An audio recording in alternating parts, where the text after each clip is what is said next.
अस्सलाम वालेकुम स्टूडेंट्स, कैसे हैं आप सब। मेरा नाम है बिस्मा अस्कर और आप और मैं मिलकर अभी तक पढ़ रहे हैं ऑर्गेनिक केमिस्ट्री।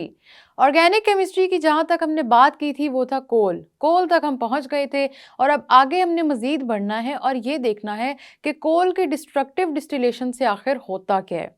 तो ये सारी बातें समझने के लिए अब यहाँ पे तो हम नहीं समझ सकते, हमें चलना पड़ेगा लेक्चर की तरफ। लेकिन कोई मुश्किल ना समझे, बहुत आसान चीज़ें, मेरे साथ साथ बस इनको सुनिएगा, आपको सब समझ आ जाएगी। स्टूडेंट्स, हमने बात की थी कोल के बारे में और कोल की कुछ टाइप्स को भी स्टडी किया था।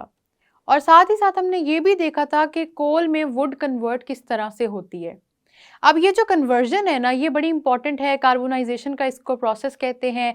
कार्बन कंटेंट इसमें डिफरेंट होता है बहुत ज़्यादा, तो इसलिए कार्बन कंटेंट पे आपका फोकस होना भी बहुत ज़रूरी है।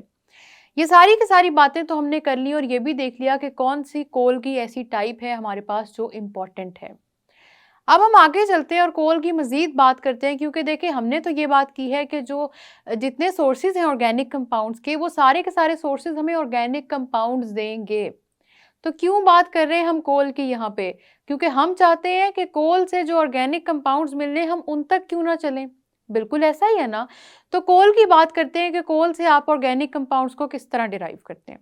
स्टोरी बिल्डअप करें अपने माइंड में। सबसे पहले क्या हुआ है कि आपके पास डेड प्लांट्स की तरफ से उनका डिके हुआ है और आपके पास वुड 500 मिलियन ईयर्स तक कन्वर्ट हो गई कोल में। कार्बोनाइजेशन का प्रोसेस हो गया, 4 टाइप्स ऑफ कोल आ गए, चले ये स्टोरी हो गई खत्म। इसका अगला पार्ट क्या है? इसका नेक्स्ट पार्ट स्टूडेंट्स ये है कि आपके पास ये जो कोल आया है ना, अब इस कोल में क्योंकि ऑर्गेनिक कंपाउंड्स हैं और हमने उन ऑर्गेनिक कंपाउंड्स को निकालना है, डिराइव करना है, रिकवर करना है, जो मर्जी कह लें। क्योंकि हमारे पास मकसद ये है कि वो ऑर्गेनिक कंपाउंड्स हमारे पास आए, इसलिए अब कोई ना कोई प्रोसेस तो करना पड़ेगा। और वो जो प्रोसेस करना पड़ेगा ना कोल पे इन ऑर्गेनिक कंपाउंड्स को हासिल करने के लिए, वो है डिस्ट्रक्टिव डिस्टिलेशन। अब डिस्ट्रक्टिव डिस्टिलेशन होती है कोल की, उसके बाद कोल कन्वर्ट होता है रिस्पेक्टिव ऑर्गेनिक कंपाउंड्स या ऐसे कंपोनेंट्स में विच कंटेन ऑर्गेनिक कंपाउंड्स। लेकिन यहाँ पे मज़ीद बात करने से पहले बहुत ज़रूरी है कि मैं आपको डिस्ट्रक्टिव डिस्टिलेशन और फ्रैक्शनल डिस्टिलेशन का कॉन्सेप्ट समझाती चलूँ। उसकी वजह यह है कि काफ़ी स्टूडेंट्स डिस्ट्रक्टिव डिस्टिलेशन और फ्रैक्शनल डिस्टिलेशन में कंफ्यूज हो जाते हैं। देखें, डिस्ट्रक्टिव और फ्रैक्शनल डिस्टिलेशन के नाम क्योंकि मिलते जुलते हैं, इसलिए इसका मतलब ये नहीं है कि ये इंटरचेंजेबली यूज़ हो सकते हैं। हाँ, एक कॉमन बात इन दोनों में ये है कि आपने जो भी सब्सटेंस इन प्रोसीजर से गुजारा वो अपने रिस्पेक्टिव कंपोनेंट्स में कन्वर्ट हो जाएगा, उसके पीसीज हो जाएंगे, वो टूट जाएगा। ठीक है। तो आपको क्या होगा, अगर कोई बड़ी चीज़ आपने जिस तरह फॉर एग्जांपल डाली है, जिस कंसिडर एक ब्लॉक आपने ऐड किया है, उस ब्लॉक के छोटे छोटे पीसेस हो जाएंगे। इन दोनों प्रोसेस में यही बेसिक सेम चीज़ है और वाहिद सिमिलैरिटी ये है कि एक बड़ा ब्लॉक है, वो छोटे छोटे ब्लॉक्स में कन्वर्ट हो जाएगा और वो हर ब्लॉक यूँ समझ लें अपनी एक डिफरेंट प्रॉपर्टी लेके आएगा। और इस तरह से आपने समझ लेना है कि कैसे डिस्टिलेशन होती है। लेकिन जो डिस्टिलेशन के दो प्रोसेसेस हैं, डिस्ट्रक्टिव और फ्रैक्शनल, ये दोनों ही डिफरेंट हैं। इन दोनों की बातें भी डिफरेंट हैं और इन दोनों की डेफिनेशंस भी डिफरेंट हैं। और सिर्फ इतना ही नहीं, इनका पूरा का पूरा प्रोसीजर भी डिफरेंट है। अब डिस्ट्रक्टिव डिस्टिलेशन को सबसे पहले डिस्कस करते हैं। डिस्ट्रक्टिव डिस्टिलेशन में क्या होता है कि कोल को जब डिस्ट्रक्टिव डिस्टिलेट किया जाता है ना, तो उसमें टेम्परेचर बहुत ज़्यादा इंक्रीज़ कर दिया जाता है। कहते हैं कि 1000 डिग्री सेल्सियस तक। टेम्परेचर याद करने की ज़रूरत नहीं, ये मैं आपको सिर्फ साइड इन्फॉर्मेशन दे रही हूँ। टेम्परेचर हो जाता है बहुत ज़्यादा इंक्रीज़ और एयर को रिमूव कर दिया जाता है उस रिएक्शन मिक्सचर के अंदर से। एयर को बिल्कुल ख़त्म कर देते हैं। जहाँ से एयर ख़त्म कर दें उस चीज़ को या उस स्पेस को क्या कहते हैं? वैक्यूम। वैक्यूम बना दिया जाता है। वैक्यूम इस तरह से बनाया जाता है कि एयर उसमें मौजूद ना हो। अब एयर मौजूद होगी तो आपको पता है कि एयर के अंदर क्योंकि अपने कंपाउंड्स हैं और मॉलिक्यूल्स हैं और सब्सटेंसेस हैं, वो रिएक्ट कर सकते हैं। इस वजह से कोशिश की जाती है कि अक्सर जो हमारे पास रिएक्शंस होते हैं ना, उनमें एयर मौजूद ना हो।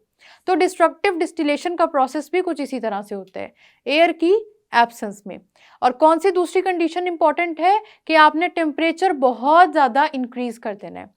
अब कोल में जो ऑर्गेनिक कंपाउंड्स आते हैं उनकी तो हमने बात करनी ही करनी है। साथ में ये चीज़ भी याद रखनी है कि कोल से आपको सिर्फ ऑर्गेनिक कंपाउंड्स नहीं मिल रहे होते, you are also getting inorganic compounds from coal. तो ऐसा नहीं है कि अगर हमने किसी चीज़ को क्लासिफाई करके ऑर्गेनिक कंपाउंड्स में डाला है तो हमने उसके ऊपर स्टैंप लगा दिया कि जी यहाँ से ऑर्गेनिक कंपाउंड्स ही मिलेंगे, इनऑर्गेनिक तो मिल ही नहीं सकते। ऐसा बिल्कुल नहीं होता।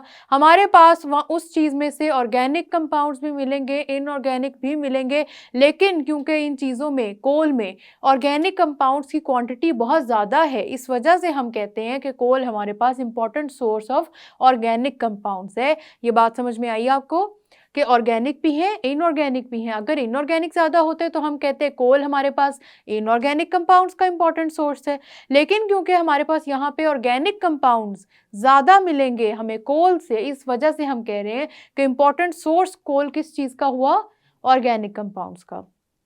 हम डिस्ट्रक्टिव डिस्टिलेशन की बात कर रहे हैं। अब कोल में ऑर्गेनिक और इनऑर्गेनिक कंपाउंड्स तो हैं, लेकिन उसके अलावा कुछ एलिमेंट्स भी मौजूद हैं जो बड़े इंपॉर्टेंट हैं।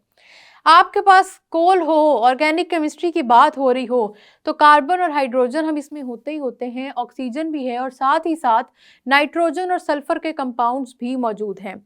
नाइट्रोजन कहाँ पे यूज़ होती है, सल्फर कहाँ पे पाई जाती है, इसकी बात हम करेंगे जब हम देखेंगे कि कोल की डिस्ट्रक्टिव डिस्टिलेशन में कौन कौन सी चीज़ें रिकवर हो रही हैं। अभी के लिए आप सब ने इतना याद रखना है कि हमारे पास कोल में जो एलिमेंट्स मौजूद हैं वो है carbon, hydrogen, oxygen, nitrogen, sulphur, और आपके पास कोल में से जो कंपाउंड्स निकलेंगे वो ऑर्गेनिक भी होंगे, साथ ही साथ वो इनऑर्गेनिक भी होंगे।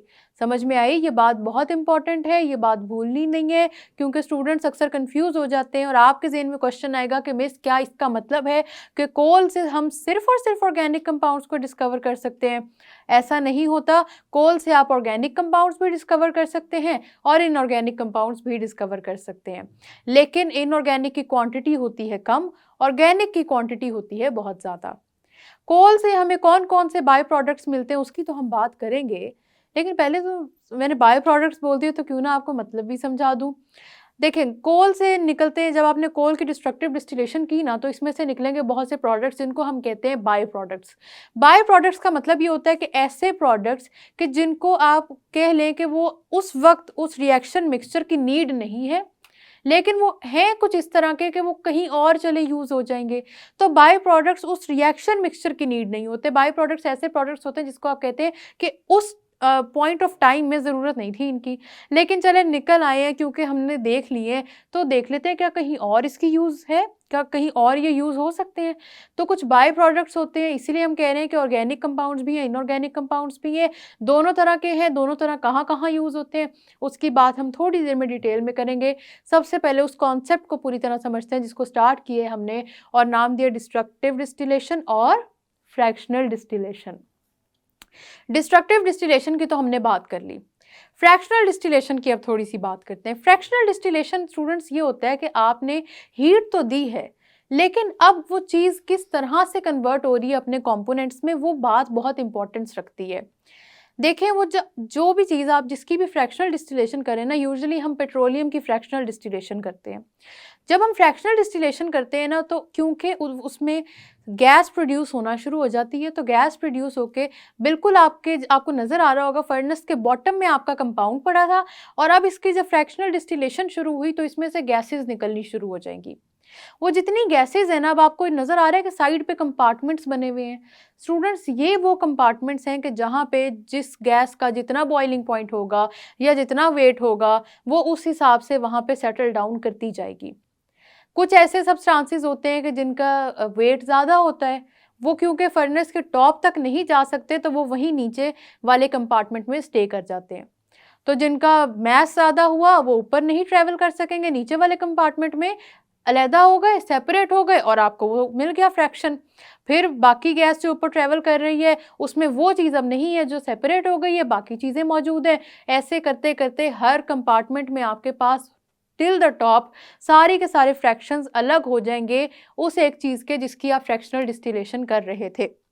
हम पेट्रोलियम की जब फ्रैक्शनल डिस्टिलेशन करते हैं तो उससे बहुत सारे गैशियस ऑर्गेनिक कंपाउंड्स को डिस्कवर कर लेते हैं, रिकवर कर लेते हैं। और वो किस तरह से होते हैं कि जो हैवी कंपाउंड्स होते हैं, हैवी हाइड्रोकार्बन्स होते हैं, वो बॉटम वाले कंपार्टमेंट्स में बैठ जाते हैं क्योंकि वो ऊपर ट्रेवल ही नहीं कर सकते इतना। और जो लाइट वेट होते हैं वो ऊपर ट्रेवल करते करते ऊपर वाले या टॉप कंपार्टमेंट्स में जाके बैठ जाते हैं। इस तरह आपके पास जो पूरा का पूरा जो भी आपने रखा है ना, जिस तरह फ्रैक्शनल डिस्टिलेशन के लिए हम बात कर रहे हैं, पेट्रोलियम यूज़ कर रहे हैं, तो पेट्रोलियम की यूँ समझ लें कंप्लीट फ्रैक्शनल डिस्टिलेशन हो जाती है। साथ ही साथ कोल की अब हम कर रहे हैं डिस्ट्रक्टिव डिस्टिलेशन। डिस्ट्रक्टिव डिस्टिलेशन का मतलब है छोटे छोटे पार्ट्स में कन्वर्ट करना। इसमें कोई इस तरह से नहीं हो रहा कि कोई चीज़ अपने वेट के हिसाब से डिफ्रेंशिएट करेगी या किसी चीज़ का वेट ज़्यादा था वो इसलिए लैदा हो गई। वेट का कोई चक्कर नहीं है, बॉइलिंग पॉइंट्स का कोई चक्कर नहीं है, वॉलेटिलिटी का कोई चक्कर नहीं है। ये तीनों की तीनों जो चीज़ें हैं ये फ्रैक्शनल डिस्टिलेशन में मैटर करती हैं। डिस्ट्रक्टिव डिस्टिलेशन में जो चीज़ इंपॉर्टेंट है बस वो ये है कि आपके पास एक बड़ी सी चीज़ प्रेजेंट है, आपने उसकी बर्निंग की है इन दी एब्सेंस ऑफ एयर और अब वो अपने कंपोनेंट्स में टूटनी शुरू हो गई है। डिस्ट्रक्टिव का क्या मतलब है? डिस्ट्रक्ट होना ना, तो वो डिस्ट्रक्ट होने लग गई है, वो टूटती जाएगी और टूटते टूटते आहिस्ता आहिस्ता क्या होगा कि वो छोटे छोटे बहुत सारे पार्ट्स में कन्वर्ट हो जाएगी। और क्योंकि हम कोल की बात करें तो कोल के ही हम पार्ट्स देखेंगे, पढ़ेंगे। फ्रैक्शनल डिस्टिलेशन समझाने का मकसद ये था कि आपको ये पता हो कि ये दोनों प्रोसीजर्स केमिस्ट्री में, बल्कि किसी भी जगह पे आप इन दोनों प्रोसीजर्स को परफॉर्म करें तो ये दोनों डिफरेंट हैं। फ्रैक्शनल डिस्टिलेशन और चीज़ है, डिस्ट्रक्टिव डिस्टिलेशन आपके पास और चीज़ है। तो इनका डिफरेंस आप लोगों ने याद रखना है स्टूडेंट्स। और अब हम चलते हैं लाइट बोर्ड की तरफ और समझते हैं कि कोल की डिस्ट्रक्टिव डिस्टिलेशन करने से हमारे पास कौन कौन सी चीज़ें डिस्कवर होती हैं। तो उसके लिए आए चलते हैं लाइट बोर्ड की तरफ। तो स्टूडेंट्स हमने बात कर ली कि फ्रैक्शनल डिस्टिलेशन और डिस्ट्रक्टिव डिस्टिलेशन में डिफरेंस क्या होता है, और साथ ही साथ हमने ये भी देख लिया कि हमारे पास कोल की जब डिस्ट्रक्टिव डिस्टिलेशन की जाती है तो कौन कौन से कंपाउंड्स हमें मिलते हैं। अब जिन कंपाउंड्स की बात की है वो आप सबको याद होंगे, कोल गैस है, अमोनिकल लिक्वर है, कोल टार है और कोक है। ये चारों के चारों बहुत इंपॉर्टेंट हैं। क्यों? क्योंकि इन सब में बहुत सारे डिफरेंट ऑर्गेनिक कंपाउंड्स होते हैं। ये ऑर्गेनिक कंपाउंड्स क्योंकि हम बाद में इनमें से भी एक्सट्रैक्ट कर सकते हैं ना, इसीलिए हमारे पास ये चारों के चारों जो रेजिड्यूज हैं या जो बाय प्रोडक्ट्स हैं ये बहुत इंपॉर्टेंट है। बाय प्रोडक्ट्स इनको क्यों कहते हैं हमने बात कर ली थी। अब बाय प्रोडक्ट्स के बाद अब हम ये देख लेते हैं कि आखिर ये चारों इंपॉर्टेंट क्यों हैं।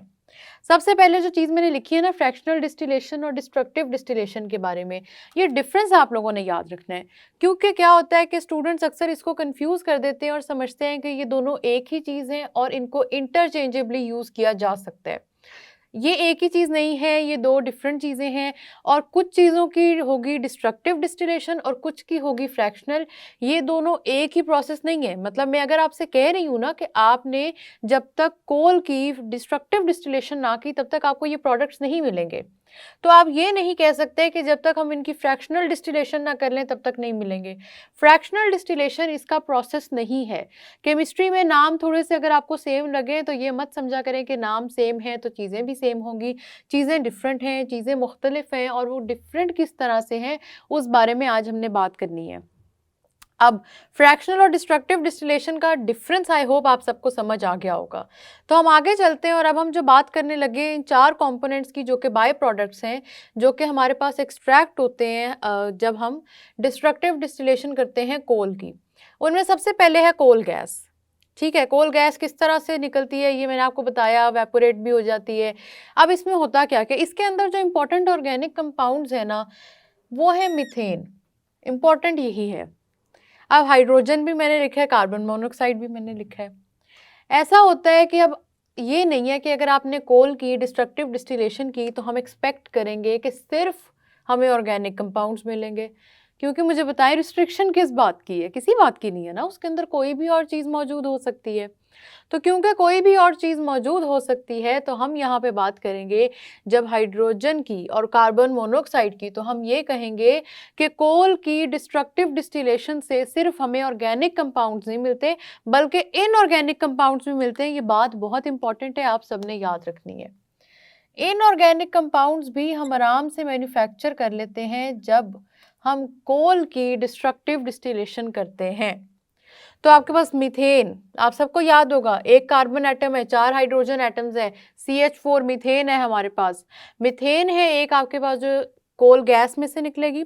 कोल गैस का क्या मतलब है? गैस है जिसके अंदर डिफरेंट गैसेस होंगी, और उन गैसेस को जब देखा गया कि वो कौन कौन सी गैसेस हैं, तो पता लगा कि हाइड्रोजन गैस है, मीथेन गैस है और कार्बन मोनोऑक्साइड गैस है। ठीक है, ये इंपॉर्टेंट है। इन तीनों को आप लोगों ने ऑर्गेनिक कंपाउंड्स नहीं समझना स्टूडेंट्स। ऑर्गेनिक कंपाउंड इन तीनों में सिर्फ और सिर्फ मीथेन है। हाइड्रोजन और कार्बन मोनोऑक्साइड आपके पास इनऑर्गेनिक कंपाउंड्स हैं, ये बात आप सबने याद रखनी है। ठीक है, अब कोल गैस की हमने बात की कि इसमें से ये 3 वो प्रोडक्ट्स हैं जो हमें मिलते हैं, जो हम ले लेते हैं, जो हमें पता लग जाता है कि ठीक है इनमें बाय प्रोडक्ट्स में ऑर्गेनिक कंपाउंड्स भी मौजूद हैं। इसके अलावा कोल गैस के कुछ बड़े इंपॉर्टेंट यूजेस हैं। सबसे पहले 2 चीज़ें आती हैं, इनर्ट एटमॉस्फेयर और रिड्यूसिंग एटमॉस्फेयर। कंफ्यूज हो जाते हैं स्टूडेंट्स इन दोनों के नाम सुन के। इन दोनों एटमॉस्फेयर्स को समझने की अब आपने कोशिश करनी है। इनर्ट का मतलब क्या होता है? देखिए, आप लोगों ने जब पीरियोडिक टेबल स्टूडेंट्स पढ़ा होगा तो आप सबने देखा होगा कि जो हमारी नोबल गैसेस हैं हम उनको इनर्ट गैसेस भी कहते हैं। क्यों कहते हैं हम उनको इनर्ट गैसेस? उसकी रीज़न ये है कि हमारे पास जो नोबल गैसेस होती हैं वो रिएक्ट नहीं करती। वो किसी और एलिमेंट के साथ रिएक्ट करके कंपाउंड या मॉलिक्यूल या कुछ भी नहीं बनाती। वो मोनोएटॉमिक होती हैं, अकेली रहती हैं, इस वजह से हम उनको इनर्ट कहते हैं, क्योंकि वो उसमें कोई रिएक्शन नहीं है। Basically in simple words inert means there is no reaction going on. तो क्या होता है कि कोल गैस को हम ऐसे इन्वायरमेंट में यूज़ कर सकते हैं जहाँ पे हमें कोई ऐसी गैस चाहिए जो इनर्ट हो। क्यों चाहिए ये मैं आपको अभी थोड़ी देर तक बताती हूँ, लेकिन सबसे पहले आपने इन 2 चीज़ों का मतलब समझने की कोशिश करनी है। इनर्ट का मतलब कि कोई ऐसी गैस मौजूद हो जो रिएक्ट ना करे, जो वहाँ पे अगर मौजूद है तो वैसे ही रहे, उसमें कोई डिफरेंस ना आए। दूसरी बात कर लेते हैं, रिड्यूसिंग एटमॉस्फेयर। रिड्यूसिंग क्या होता है? रिड्यूसिंग और ऑक्सीडाइजिंग में ये एक बड़ा इंपॉर्टेंट डिफरेंस है जो आप सब ने इलेक्ट्रोकेमिस्ट्री में पढ़ा होगा 9th क्लास में। अब रिड्यूसिंग और ऑक्सीडाइजिंग का जब डिफरेंस आपको समझ आएगा ना, तब आपको पता लगेगा कि रिड्यूसिंग एटमॉस्फेयर क्या होता है। ऑक्सीडाइजिंग क्या होता है? जिसमें कोई ऐसी चीज़ मौजूद हो जो अगले कंपाउंड को ऑक्सीडाइज कर रही हो, उसमें ऑक्सीजन ऐड कर रही हो। तो इसका मतलब है कि यहाँ पे रिड्यूसिंग एटमॉस्फेयर ऑक्सीजन की एडिशन को रोकेगा। ठीक है, ये बात समझ में आ रही है? ऑक्सीजन की एडिशन नहीं होने देगा। ये वो एटमॉस्फेयर है रिड्यूसिंग जो ऑक्सीजन की एडिशन नहीं होने देगा, लेकिन हाइड्रोजन की एडिशन हो जाती है हमारे पास रिड्यूसिंग में। तो ये तो बात आप सबको पता ही होगी ऑलरेडी कि रिड्यूस का मतलब क्या होता है? हाइड्रोजन की एडिशन और ऑक्सीजन का रिमूवल। तो ऑक्सीजन की एडिशन को ये जो चीज़ रोकेगी उसको कहेंगे रिड्यूसिंग एनवायरनमेंट। अब इनर्ट एटमॉस्फेयर और रिड्यूसिंग एटमॉस्फेयर क्यों यूज़ होते हैं?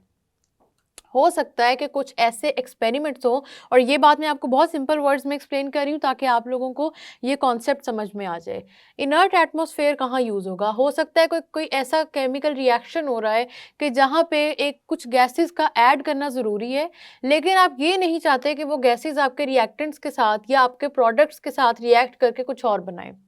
मतलब आप कोई एक चीज़ जो मैन्युफैक्चर कर रहे हैं, आप चाहते हैं कि वही चीज़ मैन्युफैक्चर हो, उसके अलावा कोई एयर में से कंपाउंड ना आए, एयर में से ऑक्सीजन ना आए, एयर में से नाइट्रोजन ना आए, या कोई भी और एयर में से चीज़ ना आए जो रिएक्टेंट्स और प्रोडक्ट्स के साथ फर्दर रिएक्ट करके आपको जो प्रोडक्ट्स चाहिए उनको ख़राब कर दे। तो फिर क्या किया जाता है? ऐसा एटमॉस्फेयर क्रिएट किया जाता है जो इनर्ट होता है, जिसके अंदर, जिस एटमॉस्फेयर के अंदर आप जिस मर्जी चीज़ को डालें, जितने मर्जी रिएक्शंस करवाएं, कुछ फ़र्क नहीं पड़ता। क्यों? क्योंकि वो जो इनर्ट गैस यूज़ हुई है, वो इनर्ट गैस हमारे पास फर्दर रिएक्शंस को प्रोसीड होने ही नहीं देती। इसीलिए आपके पास कोल गैस इनर्ट के तौर पे, इनर्ट एटमॉस्फेयर के तौर पे यूज़ होता है कि ये फर्दर रिएक्शन नहीं होने देता। रिएक्शन मिक्सचर के अंदर जो रिएक्शन होना चाहिए उसी को कंटिन्यू होने देता है, इंटरफेयर नहीं करता। ये इंटरफेयर नहीं करेगा, जो रिएक्शन होना है, जो चाहते हैं हम कि रिएक्शन हो, ये उसको फैसिलिटेट करता है कि चलें ये रिएक्शन होता रहे और मैं इस रिएक्शन को एयर से और बाकी एक्स्ट्रा चीज़ों से भी प्रोटेक्टेड रखूँगा। साथ ही साथ रिड्यूसिंग एटमॉस्फेयर में क्यों ज़रूरत है? देखें, कुछ चीज़ें होती हैं कि जिसके अंदर अगर आपके पास आपके इन्वायरमेंट में, क्योंकि देखिए ऑक्सीजन मौजूद है, ऑक्सीजन मौजूद है, ऑक्सीजन रिएक्ट कर सकती है, एयर के अंदर है, ऑक्सीजन रिएक्ट करके एडिशन ऑफ ऑक्सीजन करेगी जिसको कहते हैं ऑक्सीडाइजिंग। अब एडिशन ऑफ ऑक्सीजन की वजह से भी तो नए कंपाउंड्स बनेंगे। मे बी आपको उन नए कंपाउंड्स में ऑक्सीजन की ज़रूरत ही ना हो, मे बी आप चाहते हैं कि जो रिएक्शन आप कर रहे हैं उसमें ऑक्सीजन की एडिशन ना हो, और अब आप रोकना चाह रहे हैं एयर को ताकि वो एयर बीच में आपके रिएक्शन के इंटरफेयर ना करे। उस इंटरफेरेंस को रोकने के लिए आप एटमॉस्फेयर को रिड्यूसिंग बना देंगे ताकि ऑक्सीडेशन रुक जाए, ऑक्सीडाइजिंग ना हो, ऑक्सीडेशन रुक जाएगी, एडिशन ऑफ ऑक्सीजन रुक जाएगी, तो आपका इन्वायरमेंट बन जाएगा रिड्यूसिंग। और रिड्यूसिंग इन्वायरमेंट बनाने के लिए भी हम कोल गैस को यूज़ करते हैं। ये इंपॉर्टेंट चीज़ें हैं, ये याद रखनी है, भूलनी नहीं है, ये इंपॉर्टेंट यूज़ है। इनर्ट एटमॉस्फेयर और रिड्यूसिंग एटमॉस्फेयर, ये दोनों ही चीज़ें बहुत इंपॉर्टेंट हैं जब हम कोल गैस की बात करते हैं। ये अब रिएक्शंस को आपने सिंपल वर्ड्स में याद रखना है कि फैसिलिटेट होने देता है और एयर में से किसी भी कंपाउंड को या किसी भी चीज़ को इंटरफेयर नहीं करने देता उस रिएक्शन के अंदर जो ऑलरेडी प्रोसीड कर रहा है। यहाँ तक बात समझ में आई आप सबको? तो ये थे हमारे पास कोल गैस के दो और यूजेस। कोल गैस से अभी हमने पढ़ लिया कि हमारे पास इनऑर्गेनिक कंपाउंड्स भी मिलते हैं, ऑर्गेनिक कंपाउंड्स भी मिलते हैं, और ऑर्गेनिक इनऑर्गेनिक कंपाउंड्स के अलावा कोल गैस को हम इनर्ट एटमॉस्फेयर और रिड्यूसिंग एटमॉस्फेयर दोनों में यूज़ कर सकते हैं। ये इंपॉर्टेंट यूजेस हैं। कोल गैस पे क्वेश्चन आए तो ये चारों बातें आप लोगों ने लाजमी लिखनी है। आगे चलते हैं। दूसरी चीज़ क्या निकलती है? Ammoniacal liquor. कैसे निकला था? टेस्ट ट्यूब में लिक्विड फॉर्म में प्रेजेंट था, अभी हमने बात की। अगर ये टेस्ट ट्यूब में लिक्विड फॉर्म में प्रेजेंट है तो ये सोल्यूशन है। सोल्यूशन है तो किस चीज़ का सोल्यूशन है? ये है स्टूडेंट्स, आपने याद रखना है, अमोनिया का सोल्यूशन। अमोनिया वाटर के अंदर मिक्स होती है और इसका सोल्यूशन बना होता है। अमोनिया होती है, वाटर के अंदर मिक्स हो जाती है और उस सोल्यूशन को हम कह देते हैं अमोनिकल लिक्वर। ये भी कोल का बाय प्रोडक्ट है। कोल से सबसे पहले निकली कोल गैस, उसके बाद ammoniacal liquor. Ammoniacal liquor by product है, इसके अंदर अमोनिया है सोल्यूशन फॉर्म में, मतलब ये वाटर के अंदर मिक्स्ड है और फिर अमोनिया अंदर पड़ी होगी। अब इस अमोनिया का फर्दर यूज़ क्या है कि इस अमोनिया का जब आप सल्फ्यूरिक एसिड के साथ रिएक्शन करवाते हैं तो आपके पास बनता है ammonium sulphate. Ammonium sulphate important चीज़ है। अमोनियम सल्फेट इंपॉर्टेंट इसलिए है क्योंकि अमोनियम सल्फेट वो एक कंपाउंड कह लें या जो मर्जी इसको कह लें, वो चीज़ है जो आपके फर्टिलाइज़र्स को मैन्युफैक्चर करेगी। फर्टिलाइज़र्स की मैन्युफैक्चरिंग केमिस्ट्री में इतनी जगह पड़ी, बहुत इंपॉर्टेंट है। ऑर्गेनिक केमिस्ट्री में तो याद रखें फर्टिलाइज़र्स की मैन्युफैक्चरिंग बहुत ज़्यादा इंपॉर्टेंट है। ठीक है, तो जो आपकी अमोनिया निकल रही है अमोनिकल लिक्वर में से, ये अमोनिया सल्फ्यूरिक एसिड के साथ करेगी रिएक्ट और सल्फ्यूरिक एसिड के साथ रिएक्ट करके अमोनियम सल्फेट बना देगी। अमोनियम सल्फेट बनने की वजह से आप इसको फर्दर यूज़ कर सकते हैं अपने पास फर्टिलाइज़र्स की मैन्युफैक्चरिंग के लिए। ये बात समझ में आ रही है? ठीक है, यहाँ तक इतना था। हमने दो पढ़ लिए, एक कोल गैस है, कोल गैस का क्या काम है हमने देख लिया कि इसमें से हमारे पास ऑर्गेनिक और इनऑर्गेनिक कंपाउंड्स निकलते हैं और साथ ही साथ ये इनर्ट और रिड्यूसिंग एनवायरनमेंट में यूज़ होता है। अमोनिकल लिक्वर की भी हमने बात कर ली कि अमोनिया इन सोल्यूशन होता है और यही अमोनिया अगर सल्फ्यूरिक एसिड के साथ मिला दिया जाए तो ये अमोनियम सल्फेट बनाता है जो कि फर्टिलाइज़र के तौर पर यूज़ होता है। वो भी मैं लिख देती हूँ ताकि आप सबको ये चीज़ याद रहे। तो फर्टिलाइज़र आपके कौन से कंपाउंड में से निकल रहा है, बाय प्रोडक्ट में से निकल रहा है, वो है अमोनिकल लिक्वर। अमोनिया का नाम आ जाए, नाइट्रोजन का नाम आ जाए, तो मैंने आपको पहले ही बताया था कि आप लोगों ने याद रखना है कि फर्टिलाइज़र्स नाइट्रोजन से लिंक्ड होते हैं। तो नाइट्रोजन का कहीं पे भी आप नाम देखें तो याद रखिएगा कि यहाँ पे आपके पास फर्टिलाइज़र्स की मैन्युफैक्चरिंग की बात हो रही होगी। नेक्स्ट चलते हैं, कोल टार। कोल टार तीसरा बाय प्रोडक्ट है जो कोल की डिस्ट्रक्टिव डिस्टिलेशन से ऑब्टेन होता है। कोल टार ये थिक सा ब्लैक लिक्विड होता है, ठीक है, थिक ब्लैक लिक्विड होता है और इस कोल टार को जो इस ब्लैक रेजिड्यू को ना हम पिच भी कहते हैं। ठीक है, अब ये पिच क्या चीज़ होती है? पिच वही जो आपने देखा होगा रोड्स की अक्सर सर्फेसिंग हो रही होती है, कुछ ब्लैक सा मटेरियल पूरे रोड पे डाला जा रहा होता है ताकि वो उसकी जो हार्शनेस है जब वो ख़राब है तो वो उसको लेवल कर दिया जाए, वो ठीक कर दिया जाए। रोड्स की जो सर्फेसिंग के लिए ज़रूरी होता है, साथ ही साथ छतों की सर्फेसिंग के लिए, रूफ्स की सर्फेसिंग के लिए भी ये बहुत इंपॉर्टेंट होता है। तो कोल टार में हमारे पास ब्लैक रेजिड्यू होता है जिसको हम पिच कहते हैं। पिच वो ब्लैक कंपाउंड है जो सर्फेसिंग के लिए यूज़ होता है और पिच आप लोगों ने भूलना नहीं है इसके ऊपर क्योंकि हमारे पास एमसीक्यू आ जाता है, तो ये इंपॉर्टेंट चीज़ है या शॉर्ट क्वेश्चन भी पूछा जा सकता है, व्हाट इज़ पिच। तो पिच बताने के लिए आप लोगों ने डिटेल में बताना है स्टूडेंट्स के पिच क्या होता है। पिच आपके पास सबसे पहले कहाँ से आया? कोल टार से आया। और कोल टार कहाँ से आया? डिस्ट्रक्टिव डिस्टिलेशन ऑफ कोल से आया। ये सारी बात पूरी कंप्लीट लिखनी है, इनकम्प्लीट बात पेपर में नहीं लिखनी। अब कोल टार की बात करते हैं। कोल टार खुद बड़ा इंपॉर्टेंट है, सिर्फ पिच तक इसका काम नहीं है कि रोड्स की सर्फेसिंग कर दी और चलें, बस यही था इसका यूज। कोल टार के अंदर नियरली 200 ऑर्गेनिक कंपाउंड्स मौजूद होते हैं। 200 ऑर्गेनिक कंपाउंड्स आप सिर्फ और सिर्फ कोल टार से मैन्युफैक्चर कर सकते हैं। और उसमें भी जो फर्दर हमने क्लासिफिकेशन पढ़ी थी, उसमें आपको याद होगा हमने एरोमेटिक के बारे में पढ़ा था। इस कोल टार के 200 ऑर्गेनिक कंपाउंड्स में से जो मोस्ट ऑर्गेनिक कंपाउंड्स हैं वो एरोमेटिक इन नेचर होते हैं। एरोमेटिक के बारे में हमने क्या पढ़ा था? एरोमेटिक के बारे में हमने पढ़ा था बेंजीन रिलेटेड कंपाउंड्स होते हैं, इनमें बेंजीन का स्ट्रक्चर इंपॉर्टेंट होता है। एरोमेटिक इसका नाम इसलिए है क्योंकि ये अरोमा, एक इनकी स्पेसिफिक स्मेल होती है, खुशबू होती है, अरोमा जिसको कहते हैं, इसी वजह से इनका नाम एरोमेटिक है। एरोमेटिक कंपाउंड्स बहुत इंपॉर्टेंट क्लास है केमिस्ट्री की, भूलना नहीं है इसको। कोल टार में से ये निकलते हैं। और कौन से इंपॉर्टेंट एरोमेटिक ऑर्गेनिक कंपाउंड्स हैं जो मिलते हैं, वो है बेंजीन, फिनोल, टोलीन और एनिलीन। 4 नाम हैं, आपको याद करने पड़ेंगे क्योंकि इसमें पेपर में भी आते हैं। मुश्किल नहीं है जब हम इनको याद कर लेंगे। अब आप सिर्फ सुन रहे हैं, इस वजह से आपको मुश्किल लग रहा है। मैं रिपीट कर देती हूँ, बेंजीन है आपके पास, फिनोल है, टोलीन है और एनिलीन है। ये 4 ऑर्गेनिक कंपाउंड्स हैं जो कि एरोमेटिक हैं। तो आप लोगों ने याद रखना है स्टूडेंट्स कि आपके पास जो कंपाउंड्स आ रहे हैं ना, ऑर्गेनिक कंपाउंड्स पूरे कोल में से, उसमें different types of organic compounds हैं। और वो कौन कौन सी टाइप्स के हैं वो हमने क्लासिफिकेशन में ऑलरेडी पढ़ लिया था। अब वो क्लासिफिकेशन में हमने देखा था कि वो आपके पास ओपन चेन हो सकते हैं, क्लोज चेन हो सकते हैं, होमोसाइक्लिक, हेट्रोसाइक्लिक, एरोमेटिक, सारे तरह के, हर तरह के हो सकते हैं।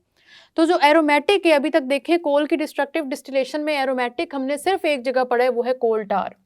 तो ये बात आप सबको भूलनी नहीं चाहिए स्टूडेंट्स, याद रखनी है। कोल की डिस्ट्रक्टिव डिस्टिलेशन में सिर्फ और सिर्फ हमने कोल टार में एरोमेटिक कंपाउंड्स के बारे में पढ़ा है, जिनमें कौन से 4 इंपॉर्टेंट हैं। आपके पास बेंजीन है, फिनोल है, टोलीन है, एनिलीन है। ये 4 इंपॉर्टेंट एरोमेटिक कंपाउंड्स हैं जिनके अंदर बेंजीन स्ट्रक्चर मौजूद हैं। और साथ ही साथ अब बात करते हैं कि अगर कोल टार के अंदर 200 ऑर्गेनिक कंपाउंड्स मौजूद हैं तो उनको अलग किस तरह किया जाए, इनको कैसे निकाला जाए। इनको निकालने का आसान तरीका है फ्रैक्शनल डिस्टिलेशन। फ्रैक्शनल डिस्टिलेशन क्या होता है उसके बारे में हम बात ऑलरेडी कर चुके हैं। कंपार्टमेंट्स बने होते हैं और उन कंपार्टमेंट्स में आपके पास सेपरेटली बॉइलिंग पॉइंट्स के अकॉर्डिंगली ये सारे के सारे जो जितना वॉलेटाइल होगा वो वहाँ पे इकट्ठा होता जाएगा। कुछ इस तरह से होता है, अगर मैं यहाँ पे भी आपको बना के दिखा दूँ, इस तरह का आपके पास कंटेनर होगा जिसके अंदर रिएक्शन हो रहा है, आपने हीट दी हुई है इसको, और सारे का सारा जो आपका कोल टार है वो यहाँ पे आपने चलने इकट्ठा कर लिया। ये रफ है, सिर्फ आपको समझाने के लिए, आपने ये नहीं समझना कि वो वाकई ऐसे होता है। और इसके अंदर आपके पास कंपार्टमेंट्स बने होते हैं, एक कंपार्टमेंट इधर होगा, एक उससे ऊपर होगा, एक उससे ऊपर, उससे ऊपर, और इस तरह करके ना कंपार्टमेंट्स बने होते हैं। अब कोल टार की जो गैसेस हैं वो निकलेंगी, वो इवेपोरेट करना शुरू कर देंगी। जो बहुत हैवी होंगी वो यहाँ पे इकट्ठी होने लग जाएंगी, फिर उससे लाइट इधर, उससे लाइट इधर, उससे लाइट इधर और सबसे लाइट ऊपर। इस तरह से फ्रैक्शनल डिस्टिलेशन में फ्रैक्शंस इकट्ठे हो जाते हैं और हर चीज़ अलग-अलग अपने बॉइलिंग पॉइंट के अकॉर्डिंगली कलेक्ट हो जाती है। तो याद रखना है कि कोल टार में हमारे पास जितने 200 ऑर्गेनिक कंपाउंड्स हैं, हम उनको फ्रैक्शनल डिस्टिलेशन की मदद से अलग करते हैं। यहाँ पे आके स्टूडेंट्स कंफ्यूज हो जाते हैं। स्टूडेंट्स याद रखना है, कोल की डिस्ट्रक्टिव डिस्टिलेशन से आपको कोल टार मिला है, कोल टार की फ्रैक्शनल डिस्टिलेशन से ऑर्गेनिक कंपाउंड्स मिलेंगे। ये 2 डिफरेंट कॉन्सेप्ट्स हैं। डिस्टिलेशन दोनों में आता है, इसका मतलब ये नहीं है कि दोनों का प्रोसीजर एक है या प्रोसेस एक है, प्रोसेस डिफरेंट है। आपकी कोल की हो रही है डिस्ट्रक्टिव डिस्टिलेशन और कोल टार की हो रही है फ्रैक्शनल डिस्टिलेशन। और क्यों हो रही है फ्रैक्शनल डिस्टिलेशन? ताकि आप इन एरोमेटिक कंपाउंड्स को उसमें से मैन्युफैक्चर कर सकें, डिस्कवर कर सकें, सेपरेट कर सकें। बेसिकली डिस्टिलेशन का मतलब ही होता है चीज़ों को सेपरेट करना, ठीक है। उनमें जितनी चीज़ें मौजूद हैं, जितने कंपोनेंट्स मौजूद हैं, उनको सेपरेट करना हमारा यहाँ पे मकसद है। आगे बात करते हैं कोक। अब कोक बहुत इंपॉर्टेंट चीज़ है और यूँ समझें कि पूरे के पूरे कोल की डिस्ट्रक्टिव डिस्टिलेशन में ये कोक वाहिद चीज़ है जिसमें मैक्सिमम अमाउंट ऑफ कार्बन मौजूद है। कितनी कार्बन मौजूद है इसके अंदर? 98% कार्बन मौजूद है कोक के अंदर। जिस टेस्ट ट्यूब में आपने कोल को रखा होता है ना उसकी डिस्ट्रक्टिव डिस्टिलेशन करने के लिए, उसी में से जब ये बाकी सारे कोल गैस निकल गई, अमोनिकल लिक्विड निकल गया, कोल टार निकल गया, तो उसी में उसी जगह पे जो पीछे चीज़ रह जाती है उसको कहते हैं कोक।